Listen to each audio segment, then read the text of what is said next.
ओम अज्ञानतिमिरान्धस्य ज्ञानञ्जनशलाकया चक्षुरुन्मीलितं येन तस्मै श्रीगुरुवे नमः। श्रीचैतन्यमनोभीष्टं स्थापितं येन भूतले स्वयं रूपकदा मह्यं ददाति स्वपदान्तिकं। वन्देऽहं श्रीगुरुं श्रीभूतपदकमलं श्रीगुरून् वैष्णवाचं श्रीरूपं साग्रजातं सगण रघुनाथान्वितं तं सजीवं साद्वैतं सावधूतं परिजनसहितं कृष्णचैतन्यदेवं श्रीराधाकृष्णपादान् सगण ललिता श्रीविशाखान्विताश्च नित्यानंदम नमस्तुभ्यं प्रेमानंद प्रदायते कलौकलमस्य नाशाय जानवीपतये नमः। नमो महावदन्याय कृष्ण प्रेम प्रदायते कृष्णाय कृष्ण चैतन्य नामिने गौरद्विष नमः। पंचतत्वात्मकं कृष्णं भक्तरूप स्वरूपकं भक्तावतारं भक्ताख्यं नमामि भक्ति शक्तिकं।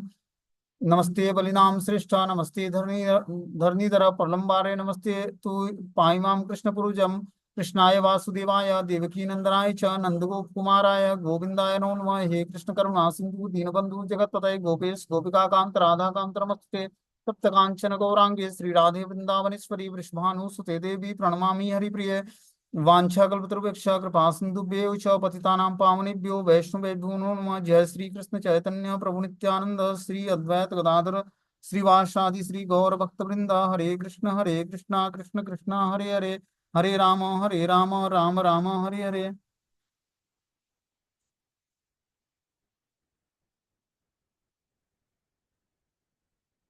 तो इसमें आज हम लोग को पढ़ना है। हम लोग ब्रज मंडल में वृंदावन की परिक्रमा कर रहे थे। तो उसमें हम लोग ज्ञान गुदड़ी एक जगह है वहां पहुंचे थे। बोलते हैं गुरुकुल से मथुरा लौटकर श्री कृष्ण ने माता पिता और गोपियों को सांत्वना देने के लिए अपने प्रिय उद्धव को नंद गोकुल में भेजा था। यथार्थ भक्त उद्धव बीरा ताप से दग्ध हृदय वाले नंद बाबा यशोदा मैया और गोपियों को सांत्वना दे ही क्या क्या सकते थे। यह कृष्ण का बहाना मात्र था। रहस्य की बात तो यह थी कि मथुरा में कोई भी एक ऐसा व्यक्ति नहीं था जो गोपियों के विरह को झुलसते हुए कृष्ण को सांत्वना दे सके। सांत्वना की तो बात ही क्या, कृष्ण के भावों को समझ सके। इसलिए कृष्ण ने प्रिय उद्धव को इस विषय के लिए योग्य छात्र समझकर ब्रज की उसी पाठशाला में भेजा जहां उन्होंने स्वयं प्रेम का पाठ पढ़ा था और जिस पाठशाला में प्रधान अध्यापिका महाभाव स्वरूपिणी राधा रानी और ललिता विशाखा आदि सखियां अध्यापिकाएं थीं। करुणा मृणालय गोपियों ने कृष्ण को भेजे हुए एक छात्र को अपना विद्यालय में प्रवेश प्रदान किया। वहां गोपियों ने उद्धव द्वारा तत्व ज्ञान से परिपूर्ण संदेश को हस्तगत किया और उन्हें उसे गुदड़ी की भांति चीर फाड़ कर यमुना के जल में प्रभावित कर दिया। वह ज्ञान गुदड़ी बहती बहती प्रयाग में गंगा की धारा में से जा गिरी और फिर वहां से बहते बहते लवण समुद्र में मिलकर अपना रहा सहा अस्तित्व भी खो दिया। जहाँ गोपियों ने उद्धव के द्वारा लाए हुए तत्व ज्ञान को फटी हुई गुदड़ी की भांति यमुना में बहा डाला था, वही स्थान आज ज्ञान गुदड़ी के नाम से प्रसिद्ध हुआ है। तो जब हम ये गोपेश्वर महादेव से आगे बढ़ते हैं तो ज्ञान हरे गुदड़ी। कृष्ण प्रभु जी, दंडवत प्रणाम। आपकी आवाज बहुत, प्रभु जी आपकी आवाज बहुत ब्रेक हो रही है।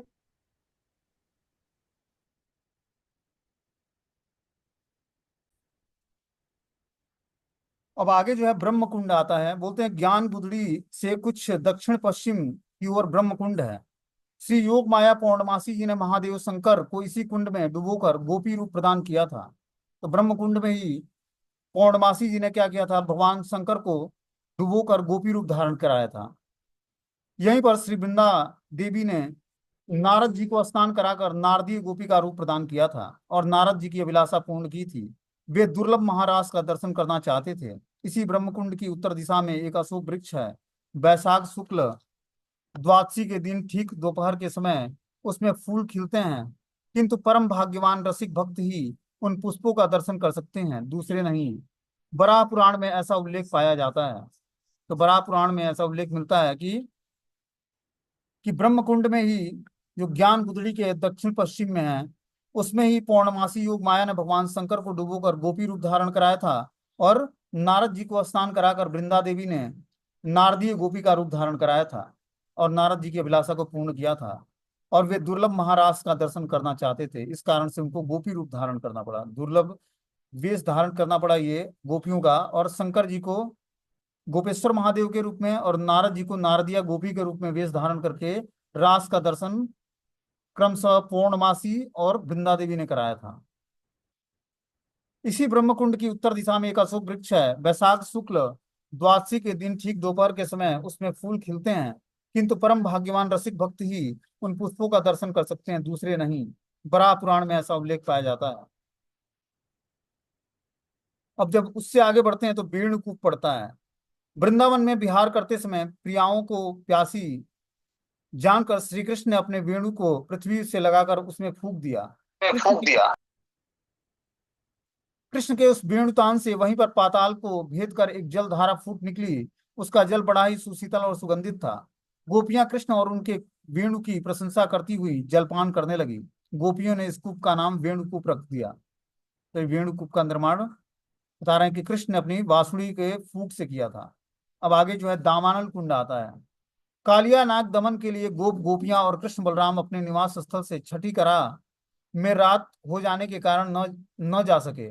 उन्होंने विष मिश्रित कालियादह में कुछ दूर हटकर पूर्व दिशा में एक स्वच्छ मीठे सरोवर के पास जाकर जल पान किया और वहीं पर रात्रि में विश्राम किया। दुष्ट कंस के अनुचरों के ने सुयोग देखकर इस वन के चारों तरफ आग लगा दी थी। थोड़ी ही देर में भीषण आग सारे वन में प्रज्वलित हो उठी। कृष्ण ने यहाँ भी सबको अपने नेत्र बंद करने के लिए कहा था। नेत्र बंद करते ही उस भीषण दामानल को सुशीतल जल की भांति पान कर लिया। यहाँ पर लीला हुई थी और उस सरोवर को दामानल कुंड कहते हैं। तो भगवान ने यहाँ पर दामानल का पान किया था, इसलिए इसको दामानल कुंड बोलते हैं। अब वहां से आगे बढ़ते हैं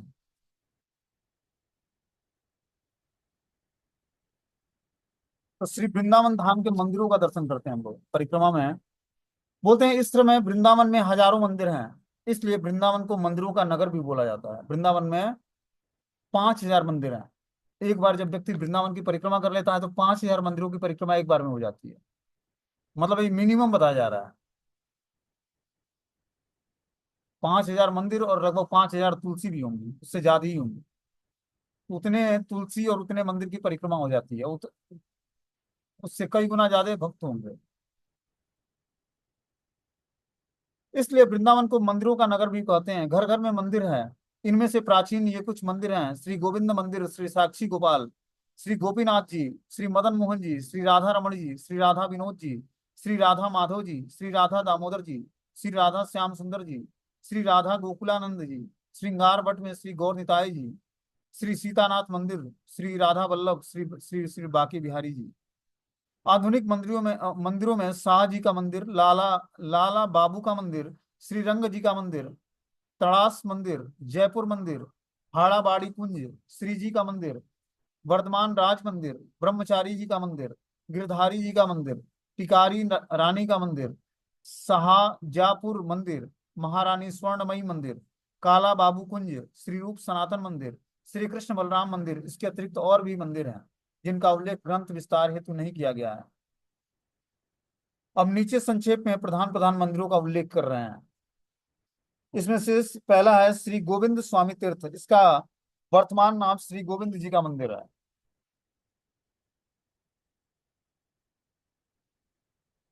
प्राचीन नाम गोमा टीला है। जो गोविंद देव जी का मंदिर है, ये रूप गोस्वामी जी का मंदिर है। रूप गोस्वामी ने इस मंदिर को स्थापित किया था। बोलते हैं प्रसंग इस प्रकार है कि श्री रूप गोस्वामी सेवा कुंज के अंतर्गत श्री राधा दामोदर मंदिर की पीछे छोटी सी भजन कुटी में साधन भजन करते थे। वहीं पर रहकर श्रीमन महाप्रभु के आदेश से वे भक्ति रसामृत सिंधु, उज्ज्वल नीलमणि आदि जैसे भक्ति ग्रंथों का प्रणयन करते थे। वे महाप्रभु के आदेश से श्री वज्रनाभ के द्वारा प्रतिष्ठित श्री गोविंद विग्रह को प्रकट करना चाहते थे। वे प्रतिदिन पंचकोसी वृंदावन की परिक्रमा भी करते थे। एक दिन परिक्रमा करते समय श्री गोविंद विग्रह की चिंता करते करते बड़े अधीर हो गए तथा यमुना तट पर एक वृक्ष के नीचे बैठकर श्री गोविंद दर्शन के लिए अनुतप्त होकर रोदन करने लगे। उसी समय एक सुंदर ब्रजवासी बालक भी परिक्रमा करते करते उधर से निकला। उसने श्री रूप गोस्वामी को पेड़ के नीचे रोदन करते हुए देखा तो रोने रोने का कारण पूछा। पहले तो श्री रूप गोस्वामी ने कुछ नहीं कहा, किंतु बालक के बार बार अनुरोध करने पर उन्होंने अपने हृदय की व्यथा कह सुनाई। ब्रजवासी बालक श्री रूप गोस्वामी को साथ लेकर गोमा टीला के निकट कहने लगा कि देखो, इस टीले पर इसी स्थान पर प्रतिदिन पूर्वाहन के समय एक गैया आती है। यहीं खड़ी होकर अपने थनों के दूध से इस स्थान को सींच कर चली जाती है। मैं समझता हूँ कि यहीं पर तुम्हारी अभिलाषा पूर्ण होगी। ऐसा कहकर देखते देखते वो बालक अंतर्ध्यान हो गया। श्री रूप गोस्वामी बालक के रूप और मधुर बोली का स्मरण कर मूर्छित हो गए। चेतना होने पर आसपास के ब्रजवासियों को बुलाकर बड़ी सावधानी से उस स्थान को खुदवाया। कुछ नीचे तक खोदने पर वहां कोटि कोटि मनमथ मदमथ सुंदर श्री गोविंद जीव की प्राप्ति हुई। बड़े समारोह के साथ श्री गोविंद जीव का अभिषेक किया गया। यह संवाद बहुत ही शीघ्र सर्वत्र फैल गया। अब श्री गोविंद जीव के दर्शनों के लिए लोगों की भीड़ उमड़ने लगी। श्री गोविंद देव जी ही वृंदावन के ईश्वर, वृंदावन ईश्वर हैं। स्कंद, पद्म और बराह आदि पुराणों में उनको वृंदावन का राजेश्वर कहा गया है। वृंदावन में श्री गोविंद देव जी ही आराध्य देवता हैं। चैतन्य चरितामृत में इस प्रकार उल्लेख है। क्या उल्लेख है? वृंदावने कल्प वृक्ष सुवर्ण सदन, महायोग पीठ तहाँ रत्न सिंहासन, ताते बसी आछेन साक्षात ब्रजेंद्र नंदन, श्री गोविंद नाम साक्षात मन मथ मदन। और भी एक श्लोक आता है श्रीमद् भागवतम में कि श्रीमद वृंदारण्यम कल्प द्रुमाग्रम श्रीमद रत्नागार सिंहासनस्थो श्रीमद राधा शील गोविंद देव पृष्ठालिभि सेव्यमानो अस्मरामि। श्रीमद् भागवतम में महाकेशो गद्या प्रातरभ्याद गोविंद आसंग्य व मात वेणु टीका च तो ही मथुरा वृंदावनियो सुप्रसिद्ध महायोग पीठ योस्तत्रा नामेव संगीतो प्रसिद्धो आत वेणुरीति विशेषणो गोविंदम श्री वृंदावन देव एव सत स पाठात केशवो अपि मथुरानाथ एव गोपाल पूर्व ताप्यायनम तमेकम गोविंद सच्चिदानंद विग्रहम इत्यादि। तो इस तरह से जो है ये श्रीमद् भागवतम में और चैतन्य चरितामृत में गोविंद देव जी को वृंदावन का राजेश्वर कहा गया है कि वृंदावन के राजा हैं और राजेश्वर हैं गोविंद देव जी। बोले गोपाल एवं गोविंदम प्रकटम सदा वृंदावन बने युग पीठम स एव सत्तम स्थितम आसो युग चतुष्की अपि श्रीमद वृंदावनाधिपम पूजितम नंद गोपाग्य कृष्णे नापि स्वपूजितम।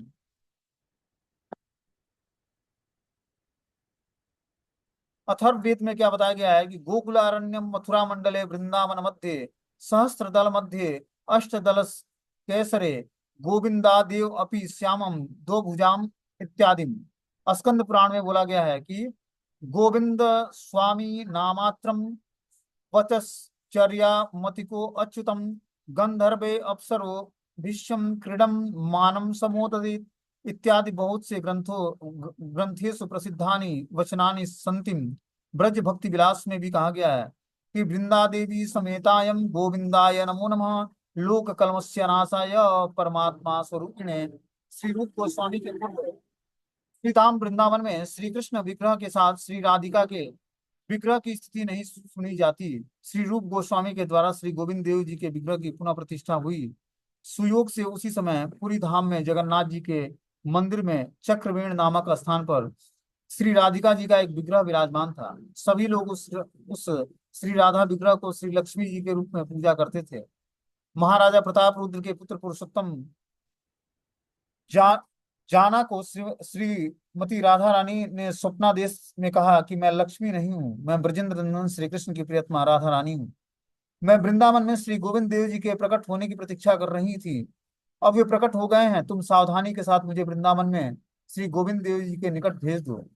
उन्होंने वैसा ही किया। इसलिए तत्कालीन गोस्वामी ने इस श्री राधा विग्रह को श्री गोविंद देव जी के बांग भाव में स्थापित किया है।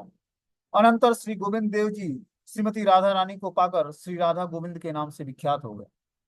तो गोविंद देव जी पहले अकेले थे, लेकिन पुरी में जिसकी सभी लोग लक्ष्मी के रूप में पूजा करते थे, तो प्रताप रुद्र के बेटे को, जो प्रताप रुद्र राजा थे पुरी धाम के पुरुषोत्तम,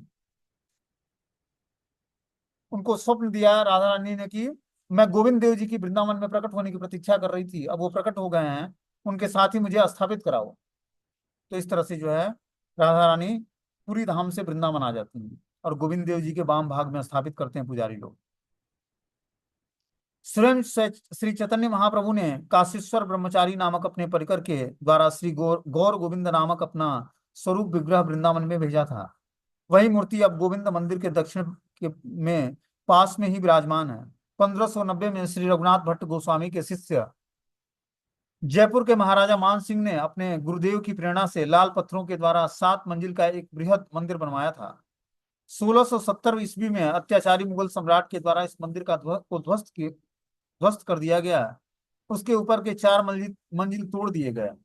नीचे का भाग तोड़ते समय दिल्ली में अकस्मात अशुभ समाचार सुनकर वह लौट गया।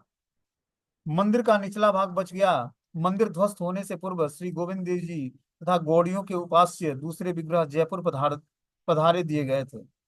1748 ईस्वी में उक्त विशाल मंदिर के पास ही श्री गोविंद देव के प्रतिभू विग्रह की स्थापना हुई थी। 1819 ईस्वी में श्री नंद कुमार बसु के द्वारा वर्तमान मंदिर का निर्माण किया गया था। इस मंदिर में श्री गोविंद देव और उनके वाम भाग में श्रीमती राधिका जी भी विराजमान हैं। इस समय प्राचीन गोविंद देव प्रिया राधिका के साथ जयपुर के राजभवन के निकट ही विराजमान है। शिला रूप गोस्वामी व्यंगोकित के द्वारा श्री गोविंद देव जी का दर्शन करने के लिए निषेध करते हुए कह रहे हैं कि यदि तुम स्त्री पुत्र और बंधु बांधवों के साथ अपने जीवन की रंग रलियों में मनाने की तनिक भी इच्छा हो तो मेरी बात मानो, कभी भी वृंदावन में किसी घाट के समीप समीप भूल कर भी मत जाना। वहां त्रिभंग ललित मुद्रा में कुछ मुस्कुराते हुए भ्रिकुटी ताने कुछ तिरछी नजरों से देखते हुए श्री हरि गोविंद विग्रह के रूप में खड़े हैं। उनके अंगों पर पीतांबर झिलमिला रहा है। वन फूलों की मनोहारिणी माला और 9 पल्लों का गुच्छ सुशोभित हो रहा है। अहो, समस्त अनर्थों की मूलाधार बंसी उनके अधर पल्लों पर विराजमान है। सिर पर मयूर पिच्छ उनकी शोभा में और भी चार चांद लगा रहा है। जब एक बार भी अपने नेत्रों से इस गोविंद विग्रह का कोई दर्शन कर लेता है तो कभी भी अपने घर नहीं लौटता है। उस संसारिक गृह का सर्वनाश हो जाता है। इसलिए हे सांसारिक जीव, खबरदार केसी घाट की ओर कभी मत जाना, अन्यथा कोई अनहोनी विपद की संभावना हो सकती है। तो केसी घाट के पास ही जो है ये भगवान का गोविंद देव जी का विग्रह विराजमान है। एक बार जो उनको ध्यान पूर्वक दर्शन कर लेता है, जो त्रिभंग ललित मुद्रा में मुस्कुराते हुए खड़े हैं, भ्रिकुटी ताने हैं, तिरछी नजरे से देखते हैं, श्री हरि गोविंद विग्रह के रूप में खड़े हैं। एक बार भी जो अंगों पर पीतांबर धारण करते हैं, वन फूलों की मनोहारी माला धारण करते हैं, 9 पल्लों का गुच्छ उनके गले में सुशोभित होता है, मूलाधार वंशी और पल्लों से विराजमान उनका होता है, और सिर पर मयूर वृक्ष धारण करते हैं ऐसे।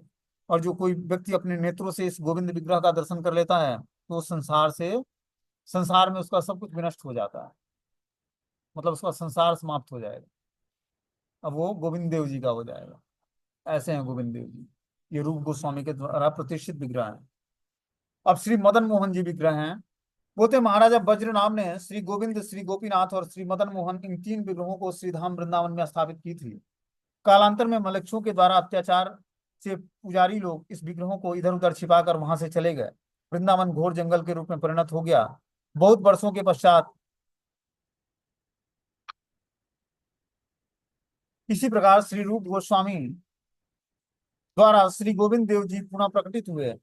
पहले इसका उल्लेख कर चुके हैं। अब सनातन गोस्वामी ने किस प्रकार श्री मदन मोहन जी को प्रकाश किया, यहाँ संक्षेप में इसका उल्लेख किया जा रहा है। श्री सनातन गोस्वामी कभी कभी प्रातः काल वृंदावन से 16 मील चलकर 14 मील गोवर्धन की परिक्रमा करते थे। वहां से 16 मील पैदल चलकर मथुरा से माधुकरी करते हुए पुनः वृंदावन में अपना भजन कुटी में पहुंच जाते थे। अब देख लो कितना वो पैदल चलते थे।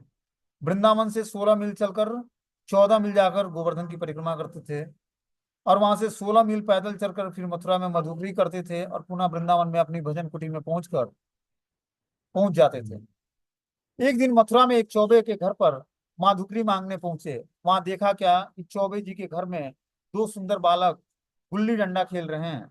श्याम क्रांति वाले मदन नामक चंचल बालक ने चौबे जी की पत्नी के बालक को पराजित कर दिया। मदन ने पराजित चौबे बालक के कंधे पर बैठकर घोड़े पर चढ़ने का आनंद लिया, किंतु दूसरी बार पराजित होने पर जब मदन के कंधे पर चौबे बालक को चढ़ने की बारी आई तो मदन भागकर मंदिर में प्रवेश कर गया।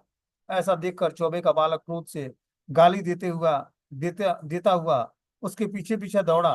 वो मंदिर में प्रवेश करना ही चाहता था, किंतु पुजारी ने उसे डांट डपट कर भगा दिया। अतः विग्रह बने मदन को दूर से ही तर्जनी अंगुली दिखाते हुए चौबे बालक ने कहा, अच्छा, कल तुझे देख लूंगा। श्री सनातन गोस्वामी इस दृश्य को देखकर आश्चर्यचकित रह गए। दूसरे दिन वह कुछ पहले ही दर्शनों की पिपासा लेकर पहुंचे। कलेवा का समय था। अब चौबाइन दोनों बालकों के कलेवा के लिए खिचड़ी पका रही थी। अभी उसने स्नान आदि भी नहीं किया था। दोनों बालक कलेवा की प्रतीक्षा में बैठे हुए थे। मैया दातुन करती जा रही थी और उसके उसके दूसरे सिरे से खिचड़ी को भी चलाती जा रही थी। खिचड़ी पक जाने पर कटोरी में गरम गरम खिचड़ी बालकों के सामने रखकर मुख की फूंक से उसे ठंडा भी करने लगी तथा दोनों बालक को बड़े प्रेम से खिचड़ी का रसास्वादन कराने लगी। तो जो चौबे जी की पत्नी थी, क्या करती, दातुन करती एक तरफ से, उसी दातुन से खिचड़ी भी चलाती। ठीक है ना। खिचड़ी पक गया। अब क्या करती हैं, खिचड़ी को पक जाने पर कटोरी में गरम गरम खिचड़ी बालकों के सामने रख देती हैं। फिर मुंह से फूंक मारती हैं उसमें। दोनों बालक, तो एक तो चौबे जी का अपना बालक था और दूसरा ये श्री विग्रह था मदन गोपाल जी का। ये मदन गोपाल जी चौबे जी के बच्चे के साथ खेला करते थे गिल्ली डंडा। और जब हार जाते, जब चौबे जी को बालक को अपने कंधे पे चढ़ाना होता, तो मंदिर में प्रवेश कर जाते। और पुजारी क्या करता, फिर चौबे जी के बालक को मंदिर में घुसने नहीं देता। तो चौबे जी का बालक बोलता कि कल तू आएगा जब खेल में, तो मैं तुझे देख लूंगा। तो चौबे जी की पत्नी क्या करती हैं, दोनों बालकों को बड़े ही प्रेम से खिचड़ी का रसास्वादन कराने लगती हैं। सनातन गोस्वामी से चौबाइन का यह अनादर सहन नहीं हुआ। उन्होंने कहा, मैया, इन बालकों को बिना स्नान किए दातुन से खिचड़ी चलाकर अपवित्र कलेवा देना उचित नहीं है। चौबे जी को पत्नी को अपनी भूल समझ में आ गई।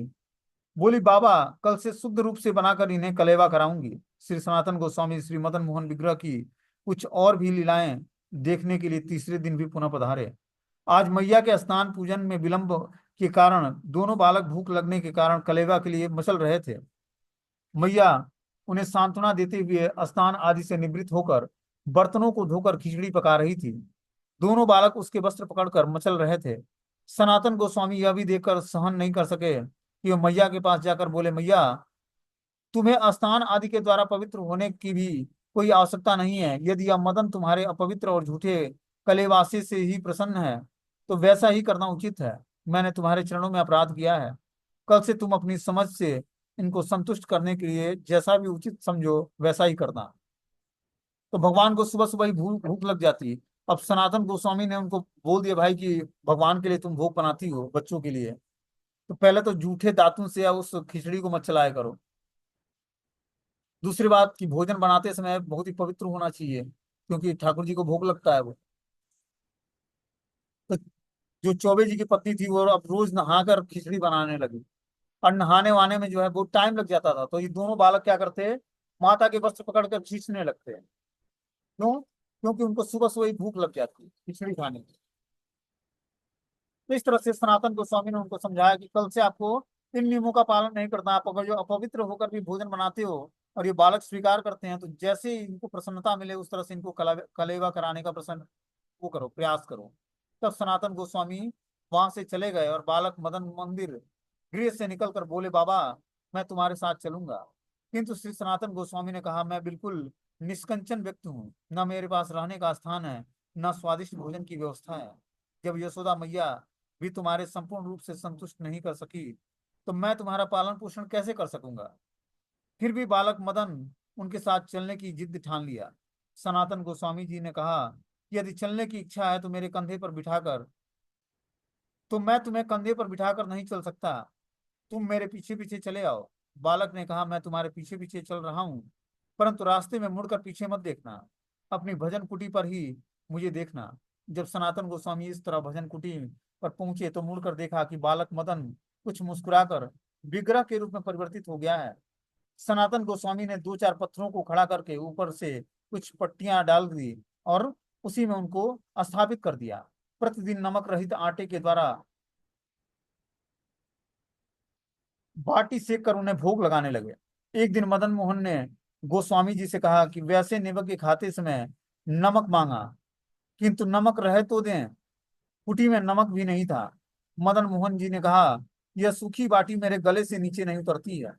सनातन गोस्वामी ने ऐसा जानकर बड़े ही अनुताप करने लगे। इसी समय मुल्तान देशी कृष्णदास कपूर नामक एक धनी व्यवसायी बड़ी बड़ी नौकाओं में मूल्यवान द्रव्य रखकर व्यवसाय करने के लिए जा रहा था। परंतु सनातन गोस्वामी की भजन कुटी के सामने ही यमुना नदी में नावें रेती में अटक गई। लाख चेष्टा करने पर भी वह निकल नहीं सकी।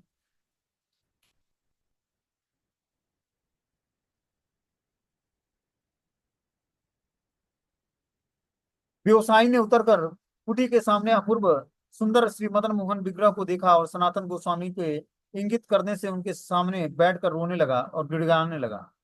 उसने मन ही मन संकल्प किया कि मेरी नाव निकल जाएगी और व्यवसाय में जो कुछ लाभ होगा उसके द्वारा मैं ठाकुर जी के लिए एक सुंदर मंदिर का निर्माण कर उनकी सेवा पूजा और भोग राग का उचित प्रबंध करूंगा। संकल्प लेने के साथ ही नौकाएं अपने आप चलने लगी। उस व्यवसाय में उसे प्रचुर धन मिला। उसने श्री सनातन गोस्वामी की प्रेरणा से श्री मदन मोहन का विशाल मंदिर बनवाया। परंतु सनातन गोस्वामी भोग राग सेवा पूजा आदि की समुचित व्यवस्था का सब भार पुजारियों को छोड़कर पुनः ब्रज में माधुकरी द्वारा किसी प्रकार जीवन निर्वाह करते हुए एक एक पेड़ के नीचे रहते हुए कठोर साधन भजन करने लगे। श्री सनातन गोस्वामी के अप्रकट लीला में प्रवेश करने के बाद 1670 ईस्वी में हिंदू विरोधी अंग्रेज औरंगजेब ने इस मंदिर के शिखर आदि को तोड़कर इसे अपवित्र कर दिया। उसने पहले ही मदन मोहन जी के अन्य विग्रहों के साथ जयपुर चले गए। इस समय वे करौली में विराजमान है। जो ओरिजिनल विग्रह हैं वो करौली राजस्थान में आज भी विराजमान है। और जो 1748 ईस्वी में मदन मोहन का प्रतिभू विग्रह प्रतिष्ठित किया गया और 1819 ईस्वी में श्री नंदलाल बसु के द्वारा वर्तमान मंदिर का निर्माण कराया गया। तो अभी वो प्रतिभू विग्रह है, मतलब सेम टू सेम उसी तरह का विग्रह बनवाकर फिर से स्थापित किया गया वृंदावन में। वृंदावन के जो ओरिजिनल विग्रह थे सब जयपुर भेज दिया गया जब मुगल बादशाहों का आक्रमण हुआ वृंदावन पर। बोलते हैं कि सेवा प्राकट्य और इष्ट लाभ नामक प्राचीन हस्तलिखित ग्रंथ में लिखा गया है कि सनातन गोस्वामी ने संवत 1590 में महावन में परशुराम चौबे के निकट ही श्री मदन गोपाल जी को प्राप्त कर उसी संवत्सर में माघ शुक्ल द्वितीया तिथि में पुनः प्रतिष्ठित किया था तथा कृष्णदास ब्रह्मचारी जी के ऊपर सेवा पूजा का भार न्यौछावर कर दिया था। उस समय श्री मदन मोहन जी के साथ ही श्री राधिका विग्रह नहीं थी। श्री मदन मोहन जी के प्रकट होने की बात सुनकर उड़ीसा के राजा प्रताप रुद्र के पुत्र श्री पुरुषोत्तम जाना ने बड़ी श्रद्धा के साथ पुनः दो राधा विग्रहों को पूरी धाम से वृंदावन में भेजा था। श्री मदन मोहन जी ने अपने पुजारी को स्वप्न आदेश दिया था कि पुजारी से जो दो विग्रह आई है उनमें से एक बड़ी ललिता जी हैं और छोटी राधिका जी हैं। तुम छोटी राधिका विग्रह को मेरे वाम भाग में तथा बड़ी ललिता को मेरे दक्षिण भाग में विराजमान कराओ। भक्ति रत्नाकर में यह उल्लेख पाया जाता है कि इस मंदिर के दक्षिण भाग में श्री सनातन गोस्वामी ने श्री चैतन्य महाप्रभु के लिए श्री मंदिर का निर्माण किया था। श्री चैतन्य महाप्रभु द्वितीय बार वृंदावन में भी पधारे। नए मंदिर के भीतर श्री मदन मोहन जी दक्षिण में ललिता, वाम भाग में श्री राधिका जी, शालिग्राम शिला एक पृथक पृथक प्रकोष्ठ में जगन्नाथ जी को भी विराजमान कराया। पुराने मंदिर के निकट ही पश्चिम की ओर श्री सनातन गोस्वामी की भजन कुटी समाधि और ग्रंथ समाधि दर्शनीय है। तो मदन मोहन जी के प्रांगण में ही सनातन गोस्वामी की समाधि भी है और उनकी ग्रंथों की समाधि दी गई है और उनकी भजन कुटी भी वहीं पर है, तो हम लोग आकर उनका दर्शन कर सकते हैं। अब आगे वहां से पढ़ते हैं तो श्री गोपीनाथ जी पढ़ते हैं। प्रसिद्ध बंसी भट्ट के निकट यमुना तट पर श्री परमानंद भट्टाचार्य तथा मधु पंडित तीव्र वैराग्यपूर्ण श्री राधा कृष्ण युगल की आराधना करते थे।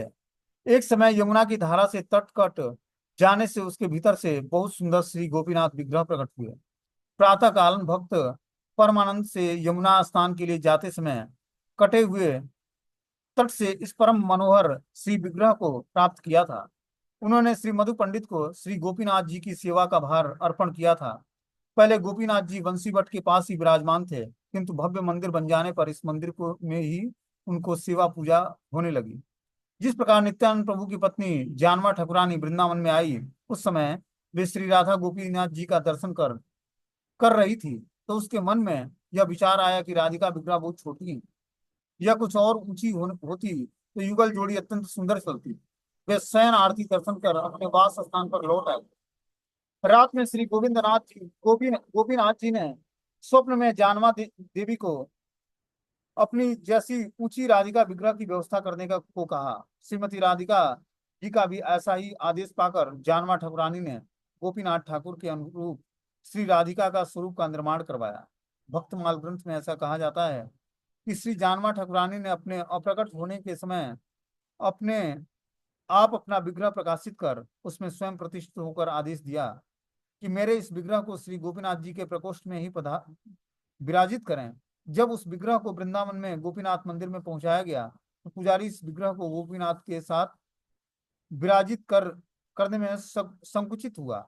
उस समय गोपीनाथ जी ने स्वयं पुजारी को आदेश दिया कि यह मेरी प्रिय अनंग मंजरी है, इसको मेरे वाम भाग में तथा राधिका जी को मेरे दक्षिण भाग में निसंकोच होकर स्थापित करो। ऐसा ही हुआ और श्री गोपीनाथ जी के वाम भाग में जानवा देवी और दक्षिण में राधिका रानी विराजमान है।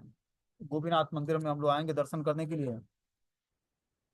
तो जानवा माता है जो नित्यानंद प्रभु की पत्नी थी, वो वाम भाग में है और दक्षिण में श्रीमती राधा रानी विराजमान है। अब आगे जो बता रहे हैं कि औरंगजेब के उपद्रव के समय अन्यान्य विग्रहों के साथ मूल गोपीनाथ जी तथा राधिका जानवा विग्रह भी जयपुर में पधारे। अब नंद कुमार बसु के द्वारा प्रतिष्ठित नए मंदिर के में प्रतिभू विग्रह विराजमान है। गोपीनाथ जी के बाईं ओर जानवा ठाकुरानी, दक्षिण भाग में छोटी मूर्ति राधिका और ललिता सखी जी विराजमान है। पृथक प्रकोष्ठ में महाप्रभु श्री गौर सुंदर का विग्रह है। 1632 ईस्वी में राठौर वंश उद्भूत बीकानेर के महाराज कल्याण मल के पुत्र राय सिंह के द्वारा प्राचीन मंदिर का निर्माण हुआ था। औरंगजेब ने इस मंदिर को भी ध्वस्त कर दिया था।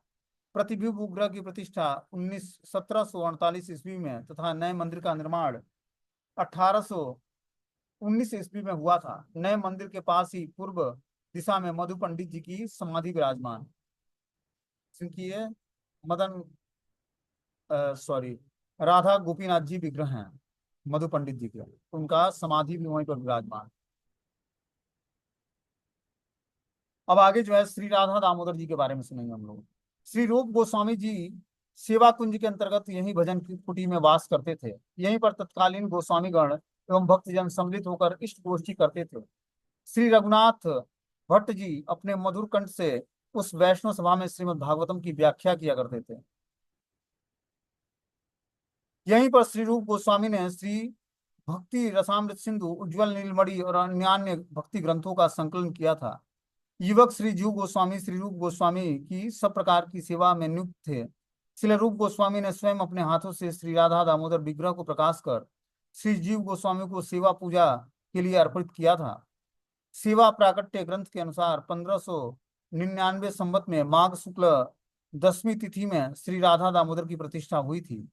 मूल श्री राधा दामोदर विग्रह जयपुर में विराजमान है। उनका प्रतिभूत विग्रह स्वरूप वृंदावन में विराजमान है। इनके साथ ही सिंहासन पर श्री वृंदावन चंद्र, श्री छैल चिकनिया, श्री राधा विनोद, श्री राधा माधव आदि विग्रह विराजमान है।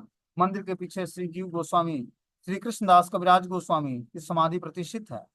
मंदिर के उत्तर भाग में श्रीपाद रूप गोस्वामी की भजन कुटी और समाधि मंदिर स्थित है। पास में ही भूगर्भ गोस्वामी की भी समाधि है। सनातन गोस्वामी नित्य ही गोवर्धन की परिक्रमा करते थे। वृद्धावस्था में जब परिक्रमा करने में असमर्थ हो गए तब कृष्ण ने बालक रूप में दर्शन दिया और लगभग 1.5 हाथ परिमाण लंबी बट पत्र के आकार की गोवर्धन शिला उन्हें प्रदान कर उसी की परिक्रमा करने का भगवान ने आदेश दिया। उस शिला में कृष्ण का चरण चिन्ह, गाय के खुर का चिन्ह, बंसी का चिन्ह वर्तमान में है। सनातन गोस्वामी उस शिला को वृंदावन ले आए और नित्य प्रति उसकी प्रतीक्षा करते रहे। उनके अप्रकट होने के पश्चात श्री जीव गोस्वामी उस शिला को अपने श्री राधा दामोदर मंदिर में ही विराजित करके उनकी पूजा करने लगे। विशेष तिथि में उस शिला का भी दर्शन कराया जाता है। तो हम लोग जब राधा दामोदर मंदिर में आएंगे तो वहां पर एक शिला विराजमान है, गोवर्धन शिला। उसमें भगवान के लकुटी का, बंसी का और गाय के खुर का चिन्ह है। तो जो भी राधा दामोदर मंदिर की 4 बार परिक्रमा करता है तो उसको सनातन गोस्वामी को भगवान का आशीर्वाद रहा कि आप जो भी आपकी इस दिए हुए हमारे शिला की जो 4 बार परिक्रमा करेगा उसको गोवर्धन परिक्रमा का ही फल मिलेगा। तो हमें राधा दामोदर मंदिर में आकर भगवान राधा दामोदर, राधा वृंदावन चंद्र, राधा माधव जी और राधा छैल चिकन 4 विग्रह विराजमान है और साथ में गोवर्धन शिला है, इसकी परिक्रमा करनी चाहिए। बहुत सारे आचार्यों की समाधि है, जैसे रूप गोस्वामी की समाधि है और जो है जीव गोस्वामी की समाधि है, कृष्णदास कविराज गोस्वामी की समाधि है और भी जो है भक्ति सिद्धांत महाराज जी की पुष्प समाधि है, और भी आचार्यों की समाधि है, तो उस समाधियों की आगे हमें परिक्रमा और प्रणाम करना चाहिए, इससे हमें कृपा मिलती है। ठीक है, हरे कृष्ण।